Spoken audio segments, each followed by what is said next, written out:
Un matin, je me suis réveillée avec une certitude que personne ne va m'offrir ce que je veux vraiment dans la vie. Donc là, j'avais deux solutions. Soit je restais assise à rien faire en attendant que les choses bougent toutes seules par magie, ou soit je me bats et j'y vais et j'avance et je bosse pour avoir ce que je veux. Et aussi accepter que je pouvais faire beaucoup d'erreurs. Forcément, je choisis la deuxième option. Du coup, aujourd'hui, je vais vous présenter mon studio alors que je suis même pas connue sur YouTube. Et là, vous allez vous dire, mais pourquoi elle fait ça? Je la connais même pas, peut-être que je la découvre de par cette vidéo-là, ou peut-être que je la connais déjà, mais pourquoi elle choisit de faire un studio maintenant, alors qu'elle fait rien depuis des mois? Qu'est-ce qui lui est arrivé? Comme ça. Revenons quelques mois en arrière, parce que là, vous allez vous dire, mais attends, mais elle est partie aux États-Unis, ensuite elle est revenue, elle a fait des vidéos, mais sans trop en faire. Pourquoi elle revient? Pourquoi elle fait un studio? C'est quoi ses projets? Et bah, je vais vous expliquer tout maintenant. Vous m'avez connu sûrement à Lyon pour certains, en train de faire des vlogs entre potes, de week-end, un peu lifestyle parfois, et rapidement des petits concepts jeux. J'ai eu le projet par la suite de partir aux États-Unis pendant 4 mois environ. J'ai documenté, j'ai appris, j'ai fait plein de petites vidéos avec les gens de là-bas, et c'était super cool. Mais sauf qu'après, quand je suis revenue, c'était le blanc. Et je me suis dit, comment je vais pouvoir continuer ce que j'aime tout en ayant des choses à dire? Et là, vous allez dire, mais pourquoi le studio? Parce que c'est pas le studio qui va te faire dire des choses. Attendez. Je vais vous expliquer tout. En revenant des États-Unis, c'était le gros blanc. Sauf que moi, mon obsession, c'était de pouvoir m'améliorer, d'avoir des choses à dire et des choses à faire sur YouTube. Et j'avais une nouvelle obsession, c'était de faire des vidéos plus réfléchies, plus conceptualisées, plus documentarisées. Sauf que pour m'améliorer et faire des vidéos travaillées, il fallait un endroit pour filmer. Et moi, mon setup, il y a encore quelques mois, c'était le salon de mes parents, une caméra et un trépied. C'est tout. Sauf que là, le risque dans le salon de mes parents, c'est que quelqu'un passe derrière et dise « Eh, elle est où la télécommande ?» Et du coup, il y avait l'option filmer dans ma chambre. Mais sauf que filmer dans ma chambre, c'est cool quand t'as 15 ans, mais quand on a 25, un peu moins. C'est là que j'ai eu l'idée, un peu dangereuse, certes, mais j'ai eu l'idée de faire un studio. Un endroit qui sera neutre, où je vais pouvoir filmer quand je veux, ce que je veux, et que je pourrais faire d'autres concepts, d'autres vidéos, des lives, pourquoi pas, des TikTok, pourquoi pas, un endroit qui sera vraiment libre pour pouvoir créer, pour imaginer, pour tester, pour faire des erreurs, peu importe. Un lieu qui va me permettre de pouvoir faire ce que je veux, quand je veux. L'idée du studio, c'est pas juste se dire « Bon, je vais faire une pièce, ça va être cool, je vais faire comme tous les influenceurs qu'on connaît. » C'est un engagement envers vous, mais aussi envers moi, parce que j'ai pas fait tout ça pour rien en fait. Genre si j'ai fait cette pièce, c'est pour l'utiliser, et pour aller loin avec. J'ai investi du temps, de l'énergie, mais aussi de l'argent. Donc c'est encore plus un investissement envers moi-même, mais aussi envers vous. Donc, une fois que j'avais trouvé l'endroit pour le faire, ça, c'était le studio au tout début. Comme vous pouvez le voir, il n'y avait pas grand-chose, c'était une pièce toute blanche, il n'y avait même pas de sol, pas d'âme, rien, mais il y avait quand même beaucoup de potentiel. La première étape, c'était de faire un moodboard. Fallait que je regroupe tout ce que j'aimais et tout ce qui me correspondait. Et avec un style de déco qui est très studio, mais aussi qui peut faire un peu podcast américain, un peu luxueux, etc. pour que ça puisse représenter un peu toutes les étapes de mon parcours sur YouTube. Ça, c'était super important pour moi. Et il fallait aussi réfléchir quelque chose de super important. Qu'est-ce que je voulais vraiment en faire de studio? Qu'est-ce que je voulais y mettre et comment j'allais l'utiliser? Donc il y a eu plusieurs réflexions qui se sont faites, notamment sur les formats que j'allais y tourner. Un peu de podcast, un peu de TikTok, des vidéos facecam comme vous avez maintenant. Je voudrais un endroit qui soit assez libre et surtout modulable, que je puisse changer le décor si j'en ai envie assez facilement et que si jamais j'ai des invités ou que je veux en faire un podcast, que je puisse aménager le studio pour faire ce format-là. La deuxième étape, c'était de commencer les travaux. On a fait le moodboard, on a choisi les matériaux, maintenant il faut s'attaquer au concret. On a commencé par la peinture, genre beaucoup de peinture.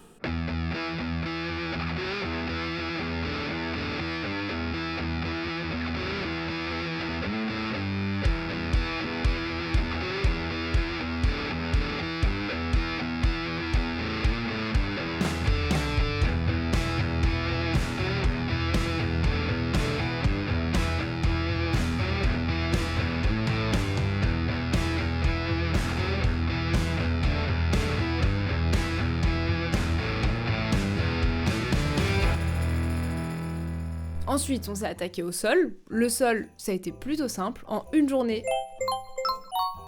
c'était fait. Il n'y avait plus qu'à passer à l'ameublement. La partie en vrai la plus cool.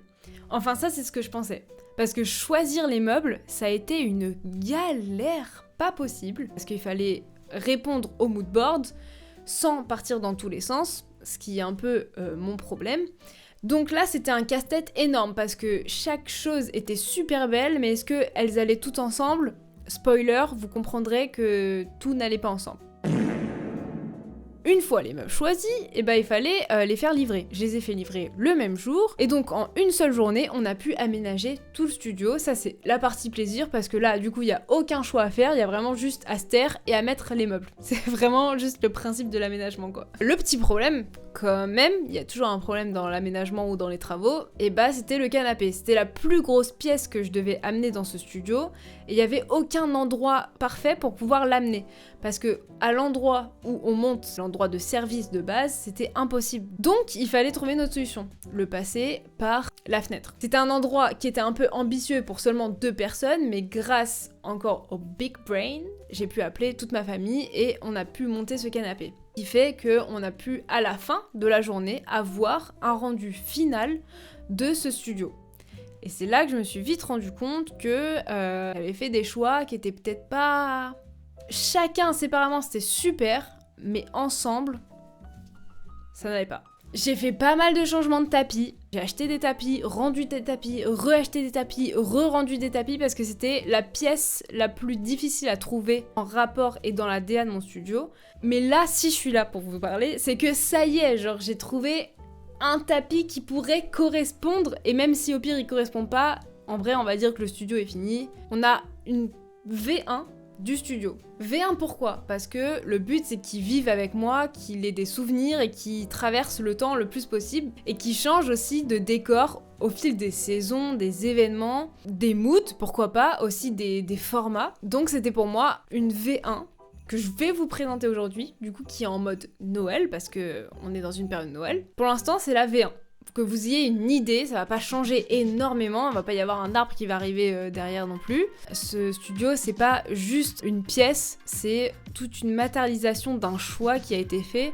Du coup, comme vous l'aurez compris, c'est un engagement que j'ai envers vous, mais surtout envers moi, pour pouvoir créer, tester, faire des nouveaux concepts et faire des nouvelles collabs. Ça, vous allez bientôt comprendre.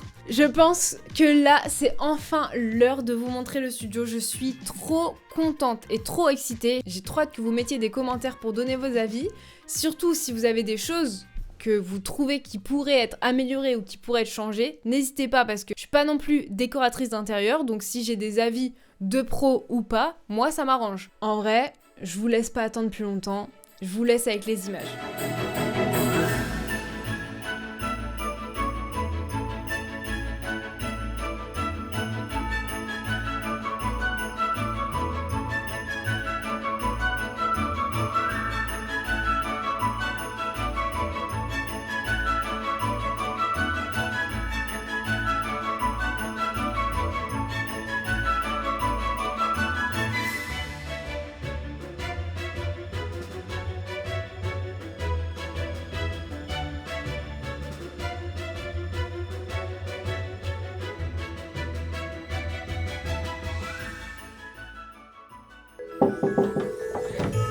Bonjour Vogue, bienvenue chez moi. Voilà mon studio. Depuis le temps que je vous le cache, je suis contente. Je vais m'asseoir dans ce canapé et je vais vous expliquer un peu tous les petits trucs que vous verrez pas forcément après, plus tard dans les vidéos. Déjà, petit canapé qui a été un peu dur à choisir parce que à la base, ça c'est petite anecdote, à la base ce que j'avais vu comme canapé, c'était un canapé qui faisait genre 4 mètres sur 3 mètres. Sauf que bon, la pièce, elle n'est pas non plus immense. Donc, c'est le canapé un peu compromis en mode qui est sobre et qui passe surtout dans la pièce. Voilà, petit canapé, c'est un peu la pièce maîtresse d'ici. Il est super confortable, il est trop beau, je trouve. Il y a encore plein d'améliorations à faire, notamment dans les coussins. Pour l'instant, c'est en mode Noël, comme je vous l'ai dit. Mais ensuite, au fur et à mesure du temps, je vais mettre d'autres coussins avec d'autres décos. Ce qui fait que ça va faire un peu bouger la pièce, ça va changer un peu le mood. C'est tout ce que j'ai à dire sur mon canapé. Les tables, Alors officiellement c'est pas les tables officielles, ça c'est des tables un peu provisoires. Celle-là c'était pour faire un peu esprit chalet, un peu Noël, j'ai trouvé dans le grenier de ma grand-mère. Ensuite ça c'est une tasse vient de chez Monoprix, qui est un peu en déco organique, et ça j'ai trouvé ça chez Jiffy, les cadeaux un peu premium, mais là j'ai utilisé en table. Le tapis que j'ai mis énormément de temps à trouver, le voilà enfin, un peu en forme haricot, j'aime trop. Là j'ai un fauteuil qui est en mode Noël. Vous allez voir du coup quand ça sera plus Noël, c'est pas un fauteuil Noël, c'est un fauteuil d'une autre déco qui est aussi très sympa. Mais du coup pour l'instant je vais vous le laisser comme ça parce qu'il va très bien dans la déco, et si je vais vous l'enlever vous allez dire pourquoi t'as choisi ça. Donc il faut qu'il soit mis à son avantage au moment où il aura besoin d'être mis à son avantage. En gros je vais vous le montrer quand ce sera le moment. Qu'est-ce que je peux vous dire d'autre? Vous avez peut-être reconnu, c'est ma déco de Lyon ici.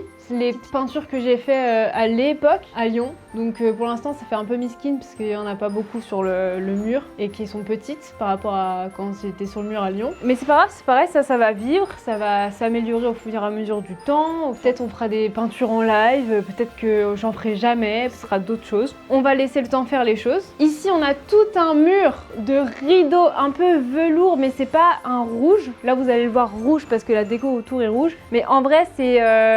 il y a des reflets roses très beaux à voir à la lumière du jour. J'y tenais vraiment à faire un mur un peu de rideau. Dans mon mood board, j'imaginais que pour un podcast, ça me paraissait logique de faire quelque chose vraiment luxueux, très cocooning, très velours. Ensuite, passons par ce côté-là de la pièce qui est en mode Noël. Donc là, ça sera un peu le côté qui va suivre les saisons. Petite lampe soleil, ça j'adore cette lampe, elle fait tellement beaucoup de choses dans le décor. Je kiffe trop cette lampe. Encore une fois, là, la plante, elle est très jolie dans un mood normal, mais dans le mood Noël, ça va pas trop. Mais c'est une V1, je vous ai dit, c'est une V1. Ensuite, on arrive à une petite étagère qui est un recyclage d'un des meubles de Lyon que j'avais dans mon appart, qui était de base un placard, mais j'ai mis en mode étagère. Donc ça, pareil, du coup, c'est pas le meuble final, c'est un meuble qui est en attente, parce que forcément, comme j'ai investi beaucoup d'argent déjà dans ce studio, je pouvais pas tout acheter. Donc ça sera ça pour l'instant. Et dedans, pareil, là j'ai un peu enlevé la déco de base, mais c'est un peu vide. Mais en vidéo ça rend bien. Au fur et à mesure du temps, pareil, il y aura plein de souvenirs que l'on aura vécu soit ensemble ou que j'aurais fait, des expériences que j'aurais fait qui seront ouf. Donc ça va se remplir avec le temps, faut pas se fier à ça là maintenant. Encore une fois, c'est une V1. Je crois que j'ai fait le tour, et il y a surtout là les skis que j'ai achetés. Ça j'aime trop, genre ça fait grave Noël. J'ai acheté ça pour pouvoir faire dans le déco derrière, donc elle est super grand les skis. Et il y a ce côté un peu sapin. Voici le studio les gars, j'espère que vous avez aimé. En vrai on peut filmer. Le haut n'est pas trop en rapport avec le studio. J'ai mis un lampadaire qui fait des spots, du coup avec ma petite chaise ergonomique que je viens d'acheter, et tout mon setup que ça fait déjà un moment avec lequel je travaille, donc je connais pas mal. Avec derrière il y aura toutes les lights et tout, pareil ça j'ai encore pas reçu, mais ça sera pour Noël. J'avais pas d'endroit vraiment super cool pour vraiment bosser. Je vivais toujours travailler, et je travaillais toujours là où je vivais, donc c'était pas hyper productif, c'était pas hyper cool mentalement. Là ça y est, j'ai des bureaux,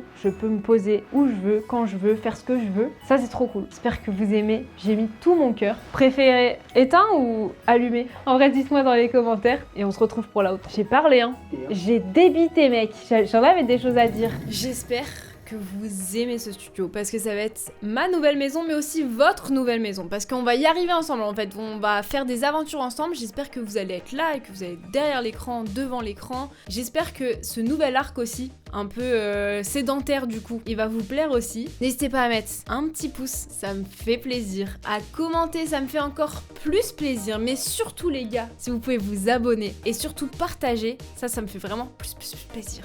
Allez sur ce, ciao ciao.